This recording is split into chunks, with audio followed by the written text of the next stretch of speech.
बिस्मिल्लाहिर्रहमानिर्रहीम। अस्सलामु अलैकुम बच्चों, सबसे पहले मैं आपको अपना तारुफ़ करवा दूं। मेरा नाम मोहम्मद इकबाल है और मैं यूजीआई में इकोनॉमिक्स का टीचर हूं। अल्लाह रब्बुल इज़्ज़त के बाबरकत नाम से अपनी ऑनलाइन क्लासेस का आगाज़ करते हैं। बेटे, ऑनलाइन क्लासेस में इकोनॉमिक्स पार्ट 1 इसमें हम चैप्टर नंबर 11 जो कि हबीबुल्लाह वज़ीर की बुक के अकॉर्डिंग है, चैप्टर 11 हम पढ़ रहे थे, scale of production and laws of return. और लास्ट लेक्चर में हमने स्केल ऑफ प्रोडक्शन को डिफ़ाइन किया था कि स्केल ऑफ प्रोडक्शन बुनियादी तौर पर जो है ये क्या होता है और स्केल ऑफ प्रोडक्शन कौन कौन से हैं और स्केल ऑफ प्रोडक्शन में हम क्या पढ़ते हैं। और उसके बाद आपको लॉज ऑफ रिटर्न का भी मैंने इंट्रोडक्शन दिया था। तो आज बेटे हम लॉज ऑफ रिटर्न जो है, 3 लॉज ऑफ रिटर्न हैं, इनको हम आज पढ़ते हैं। आज का हमारा टॉपिक है लॉज ऑफ रिटर्न्स, कवानीन हासिल।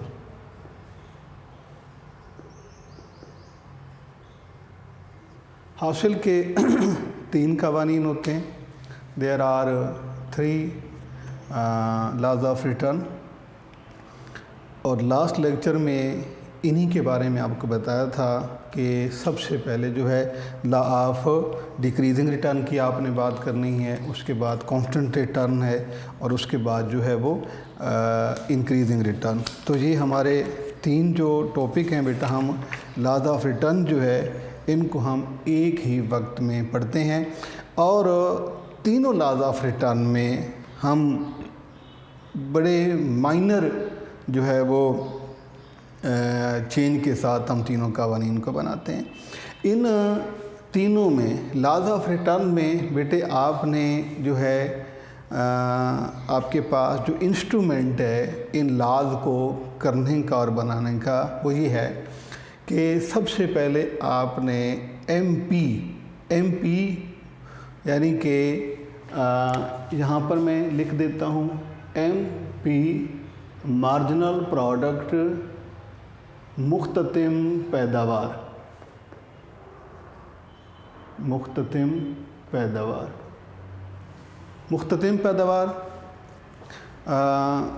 इसको बुनियाद बनाकर हम अपने तीनों लॉज को प्रूव करते हैं। तो इसमें 2 कॉन्सेप्ट और भी आपके आएंगे, एक होगा टोटल प्रोडक्ट और एक होगा एवरेज।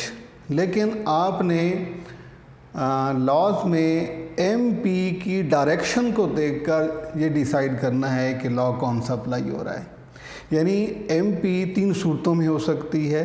मार्जिनल प्रोडक्ट, एक ऑप्शन तो ये है कि मार्जिनल प्रोडक्ट हर नेक्स्ट वर्कर के साथ इंक्रीज़ होती जाए। दूसरा ऑप्शन कि हर नेक्स्ट वर्कर हम लगाते हैं काम पर तो उसकी एमपी कांस्टेंट रहे, यानी जितनी है उतनी ही रहे। तीसरा ऑप्शन हमारे पास ये है कि अगर हम हर अगला वर्कर लगाने से हमारी मार्जिनल प्रोडक्ट कम होती जा रही है। 3 ऑप्शन हैं और इनसे 3 लॉज बनते हैं। अभी आपके सामने में ये आपको टेबल बना के देता हूँ कि एमपी की आपने लॉज ऑफ रिटर्न 3 पढ़े हैं, law of decreasing return, law of increasing return, law of constant return. अब इन तीनों लॉज के जो है जो अजम्पशन है वो सेम है तीनों के, वो आपको मैं उसके एंड पे बता दूंगा। तो लॉज जो हैं इंक्रीजिंग रिटर्न हो, कांस्टेंट रिटर्न हो या डिक्रीजिंग रिटर्न हो, तीनों में हमने एमपी की डायरेक्शन को देखकर डिसाइड करना है कि लॉ कौन सा है। अगर एमपी इंक्रीज़ हो रही है तो इंक्रीजिंग रिटर्न है, एमपी सेम है हर नेक्स्ट वर्कर के साथ तो इसका मतलब है कि कांस्टेंट रिटर्न है, और अगर इंक्रीज़ करती जा रही है तो इसका मतलब ये है कि वो इंक्रीजिंग रिटर्न है। इसको बुनियादी तौर पर जो है हम बेटे पहले इसका टेबल बनाते हैं और टेबल में आपने जो पहला कॉलम लेना है उसमें आपने लेना है लैंड। लैंड बुनियादी तौर पर ये फिक्स्ड फैक्टर है। फिक्स्ड फैक्टर यानी ये वो आमिल है जो कि जिसकी क्वांटिटी चेंज नहीं होती। उसके बाद दूसरा बेटे हम फैक्टर लेंगे लेबर, और ये वेरिएबल फैक्टर है। इसके बाद यानी पहले कॉलम में हम लैंड, दूसरे कॉलम में हम लेबर, ये वेरिएबल फैक्टर है, और तीसरे कॉलम में हम लेंगे MP मार्जिनल प्रोडक्ट, यानी हर अगले वर्कर को लगाने से जो आउटपुट आती है उसे MP कहते हैं। और उसके बाद अगले कॉलम में हम बेटे यहाँ पर लेंगे TP मीन टोटल प्रोडक्ट। अगर इसके बाद आप चाहें तो इसे आप AP भी ले सकते हैं, लेकिन AP हमने लेनी है अपने नेक्स्ट उसमें। तो आपने ये टेबल बनाना है। इसमें जो फिक्स फैक्टर है, फिक्स फैक्टर की क्वांटिटी आपने, चाहे फिक्स फैक्टर हमारा लैंड है और इसकी क्वांटिटी जो है हमने शुरू से आखिर तक कांस्टेंट लेनी है। सपोज़ करते हैं कि हम बात करते हैं कि 10 एकड़ लैंड है। 10 एकड़ लैंड पर हम एक वर्कर लगाते हैं तो वो हमें आउटपुट दे रहा है 50, यानी कि हमने एक वर्कर लगाया काम पर तो उसने हमें आउटपुट दी 50। तो इसका मतलब भी है कि टोटल भी हमारी हो गई 50। हमने उसी फैक्टर पर, उसी 10 एकड़ पर हमने नंबर ऑफ़ वर्कर ज़्यादा किए, यानी 2 लेबर यूनिट लगाए, तो उसकी नेक्स्ट की आउटपुट पहले से कम हो गई। कि MP का मतलब होता है production of every next labour unit. हर अगले मज़दूर को काम पर लगाने से जो आउटपुट आती है उसे MP मार्जिनल प्रोडक्ट कहा जाता है। तो पहले वर्कर, पहला जो लेबर यूनिट है उसकी प्रोडक्शन 50 है तो टोटल भी 50 हो गई। दूसरे वर्कर की जो है वो 40 है तो दोनों की मिल के यहाँ पर हो जाएगी 90। अब हमने उसी 10 एकड़ पर हमने लेबर यूनिट 3 किए तो आउटपुट पहले से कम हो के और 30 हो गई। तो अब टोटल हो जाएगी 120, हमने इसमें ऐड कर दी। नेक्स्ट उसी 10 एकड़ पर हमने चौथा वर्कर जब लगाया तो उसकी आउटपुट और मज़ीद कम हो गई, 20 हो गई। तो टोटल हमारी आउटपुट हो गई ऐड होके 140। उसके बाद उसी फिक्स फैक्टर पर हमने लेबर यूनिट जो है वो इंक्रीज़ की है, 5 यूनिट लगाए हैं तो आउटपुट और कम हो गई और ये ऐड होके हो गई 150।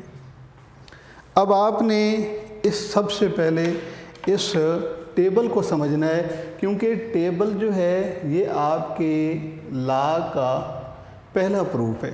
और इकोनॉमिक्स में आप जानते हैं कि डायग्राम जो है वो टेबल बेस होता है। जो हम डाटा या जो चीज़ें हम टेबल में ले रहे होते हैं वही हमने आगे जाके उसे प्लॉट करना होता है।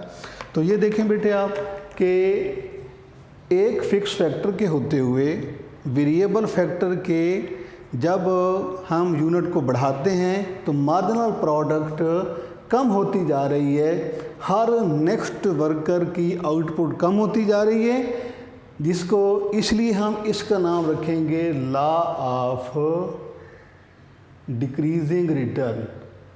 लॉ ऑफ डिक्रीजिंग रिटर्न, कानून तकलील हासिल के। और डेफिनेशन इसकी ये है कि एक फैक्टर के फिक्स होते हुए जो वेरिएबल फैक्टर के यानी लेबर जहाँ पर लिया है उसकी क्वांटिटी को बढ़ाने से हर नेक्स्ट वर्कर की मार्जिनल प्रोडक्ट कम होती जाए तो ये लॉ ऑफ डिक्रीजिंग रिटर्न है, कानून तकलील हासिल। अब हम इसी को जो है वो डायग्राम फॉर्म में लेके आएंगे। डायग्राम फॉर्म में बेटे आपने ज़ीरो है, ये एक्स एक्सिस और ये वाई एक्सिस। तो यहाँ पर आपने लेने हैं वर्कर यूनिट, ये 1 2 3 4 5, और आपने वही को लिया जो आपको पहले बताया था कि जब आपने स्केल लेने हैं तो उसका आपने डिस्टेंस जो है वो इक्वल रखना है। इससे हम यहाँ पर MP मार्जिनल प्रोडक्ट 10 20 30 40 एंड 50 अब प्लॉट करते हैं। जब पहले वर्कर पर आउटपुट है 50, यानी कि आपने पहले वर्कर को और इस आउटपुट को आपस में मिलाना है। ये आप पहले लेबर यूनिट पर आउटपुट 50 है, दूसरे पे जैसे हम वर्कर यूनिट आगे लेके जाते हैं तो हमारी आउटपुट पहले से कम हो जाती है।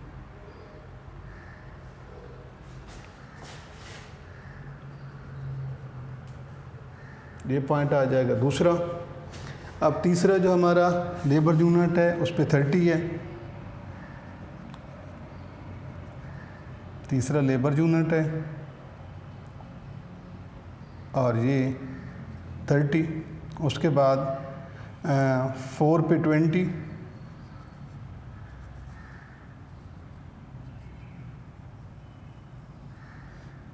0 और 5 पे 10।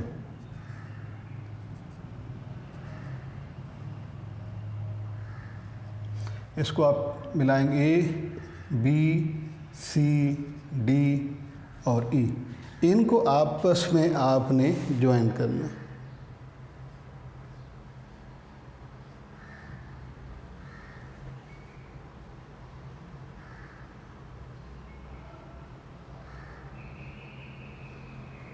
और ये है बेटे MP मार्जिनल प्रोडक्ट। इसके बाद हम इसको जो है एक्सप्लेन करेंगे जिस तरह से हम पहले डायग्राम की एक्सप्लेनेशन लिखते हैं, ठीक है।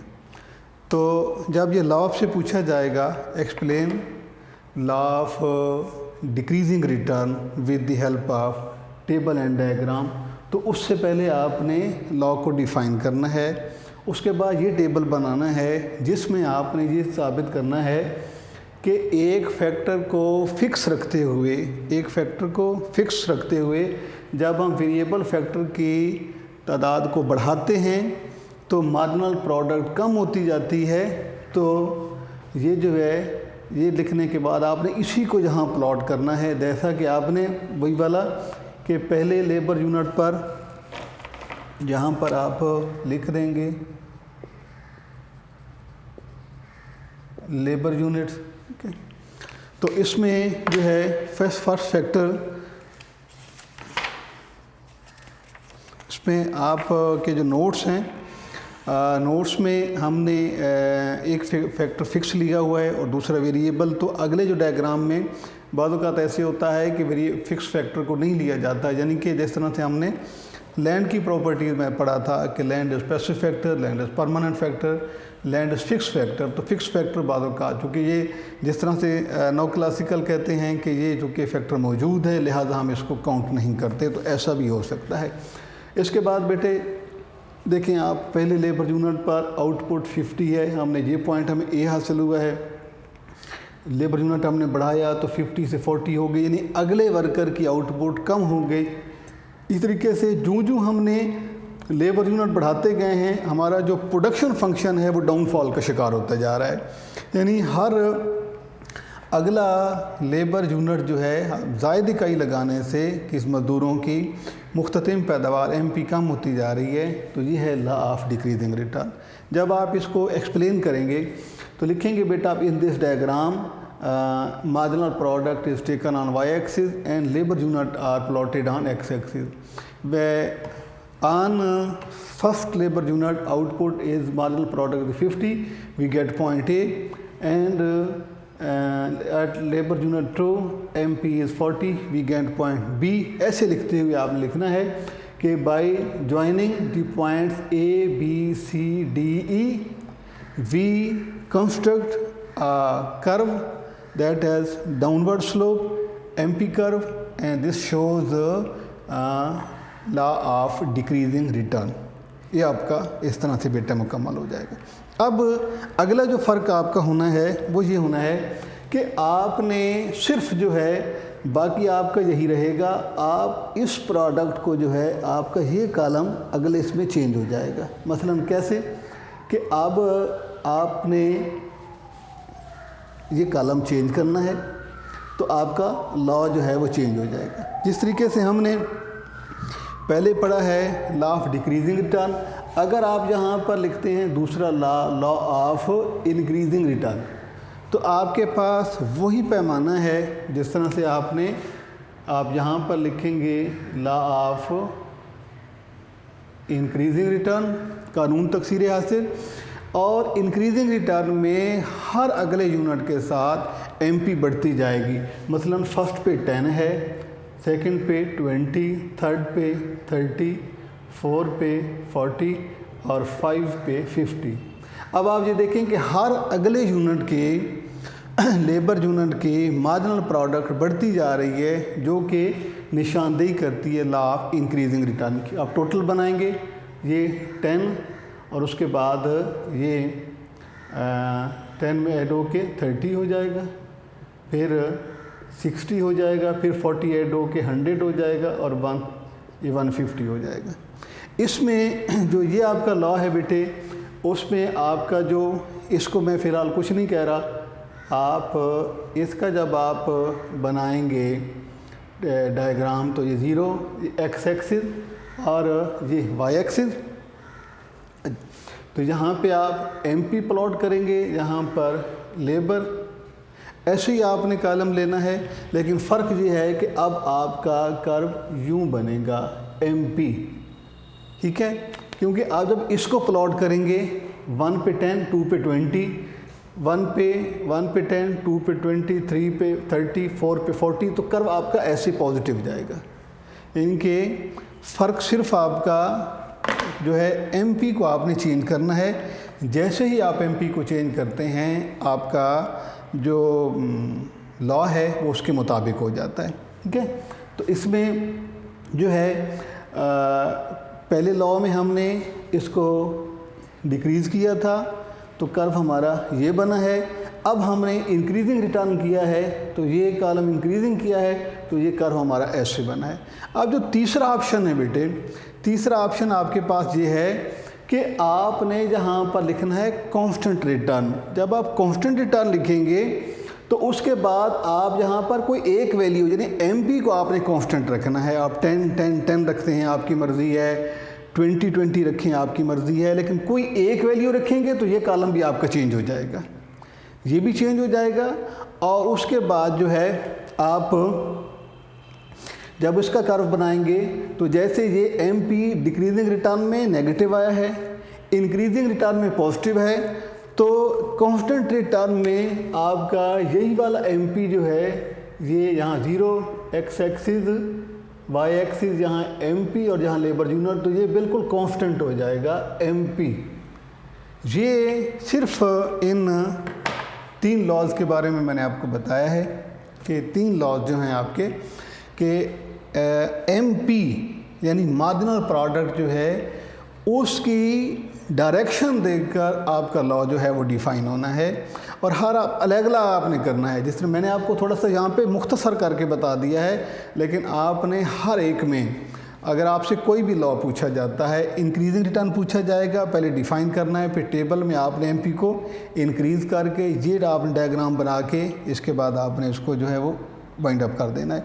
इसी तरीके से जब आपसे इंक्रीजिंग का पूछा जाएगा तो वो आपने इसमें भी चेंज करना है और कर्व आपका पॉजिटिव आएगा। जब कांस्टेंट होगा तो उसके अकॉर्डिंग एमपी भी कांस्टेंट रहेगी और ये भी, क्योंकि तीनों जो हैं लॉज ऑफ रिटर्न की जो है अपना हम इसके कुछ अजम्पशन लेते हैं कि 3 लॉज हैं।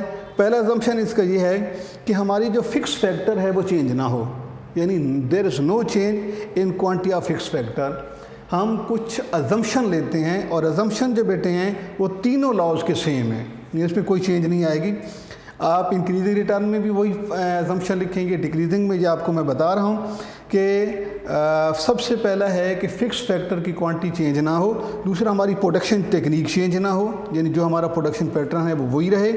इसके अलावा तीसरा ऑप्शन ये है कि जो हमारा वेरिएबल फैक्टर हैं इनकी एबिलिटी सेम रहे, और उसके बाद जो हमारी मैक्सिमम आउटपुट है वो उससे हमारी प्रोडक्शन लेवल एक्सीड कर चुका हो। ये वो फंक्शन है बेटे जो आपने तीनों में लिखने। अब यहाँ पर इसके साथ एक और छोटी सी बात समझाने वाली है, वो ये है कि हम ये तीनों लॉज पढ़ते हैं, increasing return, decreasing return, constant return.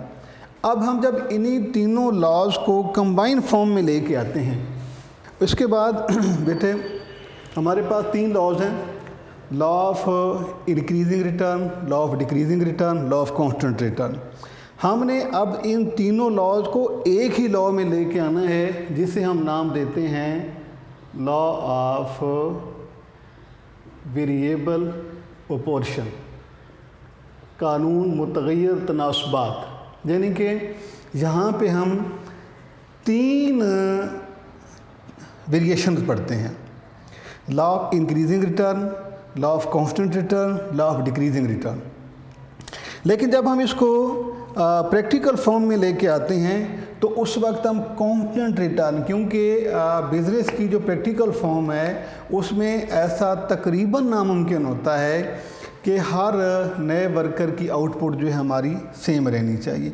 इसमें बेटा फ़र्क सिर्फ आपने इसका ये होगा कि आपने बाकी कॉलम वही लेना है, यानी पहले आप फिक्स फैक्टर लेंगे, उसके बाद वेरिएबल फैक्टर जिस तरह से आपने लेबर ली है, उसके बाद आप एमपी लेंगे, एमपी के बाद टीपी, टी के बाद एपी। एपी का मतलब होता है एवरेज प्रोडक्ट, जब आप total product number of labour आप क्वांटिटी उसको डिवाइड कर देते हैं।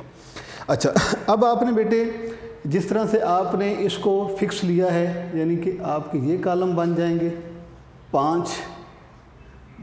ये इसलिए आसान है क्योंकि आपने इसी तीनों लॉज को आपने एग्रीगेट फॉर्म में लेके आना है। यहाँ पर आप कोई भी वैल्यू लेंगे वो आपकी एंड तक जो है वो कांस्टेंट रहेगी। और ये वेरिएबल फैक्टर है, इसमें आप नंबर ऑफ़ वर्कर जिस तरह से आपने पहले बढ़ाए हैं वो आप इसमें बढ़ाते रहेंगे। इसके बाद जो एमपी है, एमपी पहले बढ़ेगी, बढ़ने के बाद जो है ये नेगेटिव हो जाएगी, नेगेटिव के बाद ये माइनस हो जाएगी। पहले आप इसको बढ़ाएं, मसलन आप 4, 8, 12 बढ़ा देते हैं, फिर आप इसको कम करें, आप इसको 4, 8, 10 कर दें यहाँ पर, या 12 कर दें। उसके बाद 8, 4, 0, -4, यानी कि पहले आपने एमपी को इंक्रीज़ किया है, उसके बाद एमपी को आपने डिक्रीज़ किया है, फिर माइनस कर दिया है आपने, और इसी से आपका टोटल बनती है। टोटल कैसे बनती है? जब इसमें ऐड करते हैं, ये 4 8 ऐड हो जाएगा, 12, 24, उसके बाद इसमें 8 जो हो जाएगा 32, फिर 36, फिर 36 रहेगी, और -4 पे जे फिर 32 हो जाएगी। इसके बाद एपी आप लेंगे, यानी टीपी पर आपने जो है वो लेबर वर्कर यूनिट डिवाइड करते जाएंगे, तो ये आपका बन जाएगा एपी। इसमें आपने जो है, अब जब यहाँ पे जब इसको प्लॉट करते हैं तो लॉज में तो सिर्फ आप एमपी को प्लॉट करते थे, लेकिन अब आपने इन तीनों को जो है वो प्लॉट करना है। एपी को भी प्लॉट करना है, टीपी को भी प्लॉट करना है, और एमपी को भी। ये बेटे ये 0 एक्स एक्सिस, वाई एक्सिस, यहाँ पे आप एमपी भी लेंगे, एपीपी लेंगे और टीपी, यानी तीनों आपने क्वांटिटी यहाँ पर लेनी है और यहाँ पर आपने लेबर लेनी है। बिल्कुल जो है जिस तरीके से आपका ये एमपी आएगी, मसलन एमपी की वैल्यू ये है कि एमपी पहले बढ़ेगी और उसके बाद एमपी जो है वो कम हो जाएगी। जहाँ तक एपी की बात है, एपी भी है कि साथ एपी ने बढ़ना है और एपी फिर कम हो जाएगी। उसके बाद टीपी जो है, टीपी बढ़ेगी और यहाँ पर आपने एक ही वक्त में यानी कि मार्जिनल प्रोडक्ट, टोटल प्रोडक्ट और एवरेज प्रोडक्ट तीनों आपने एक ही वक्त में आपने प्लॉट करनी है।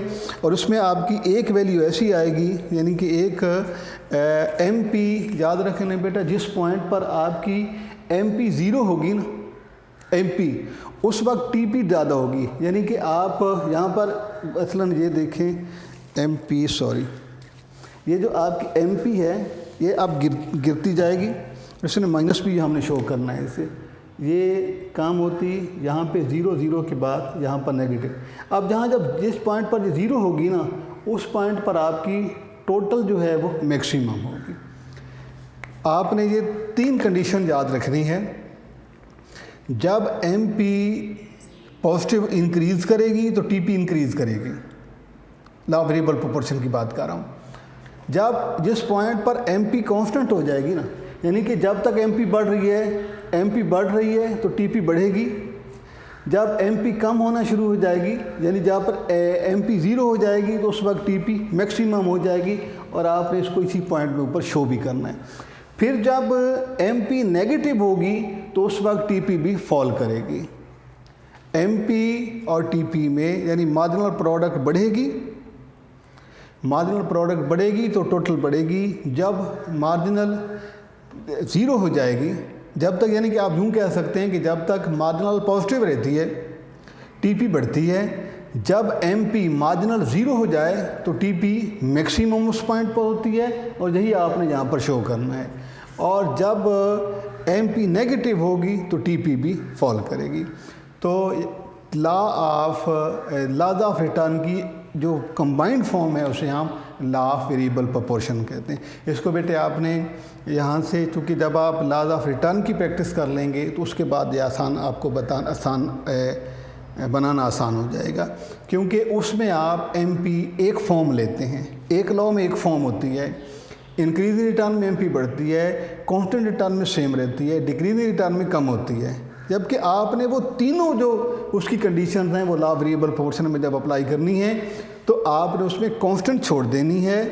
आपने एमपी बढ़ा के काम 0 उसके बाद नेगेटिव कर देनी है। यानी कि 3 आपने प्रोपोर्शन लेने हैं, इंक्रीजिंग का, एमपी इंक्रीजिंग का, डिक्रीजिंग का, 0 का और माइनस का। उसके बाद आपने उसको प्लॉट करना है। नोट्स में भी ये मौजूद है और कोई भी इसमें आपका अगर उसमें कोई प्लॉट करने में परेशानी होती है तो उसके लिए आप जो है वो पूछ सकते हैं। अल्लाह हाफिज़। इंशाअल्लाह हम अगले लेक्चर में जो है वो लॉज ऑफ कास्ट पे बात करेंगे और उसके बाद अगला चैप्टर शुरू करेंगे। अल्लाह हाफिज़।